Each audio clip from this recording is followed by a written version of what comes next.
Hi friends, మనం ప్రస్తుతానికి Sriram auto mall Anantapuram కొత్త రోడ్లో ఉన్నాము. శ్రీరామ్ ఆటోమాల్ నందు ఉన్నాము. 18వ తారీఖు 4 వీలర్ యాక్షన్ జరపబడును. మనకు స్విఫ్ట్ డిజైర్ కార్లు, బడా దోస్తులు, ట్రాక్టర్లు, ఐచర్లు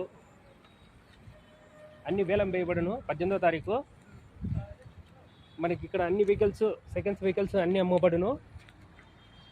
కావాల్సిన వారు Aadhaar card xerox, pan card xerox 20,120 రూపాయలు అమౌంట్ తీసుకొని ఒంటి గంట టైంకి రావాల్సిందిగా కూర్చున్నాము. సౌండ్ వస్తుంది. మీకు కావాల్సిన టాటా ఎస్ వెహికల్లు, బడా దోస్తులు, బొలెరో పికప్స్, ఐచర్ ట్రాక్టర్స్ అన్ని సెకండ్స్ వెహికల్స్ ఇక్కడ సెకండ్స్ వెహికల్స్ ఉన్నాయి. కావాల్సిన వారు 18వ తారీఖు రండి ఫ్రెండ్స్.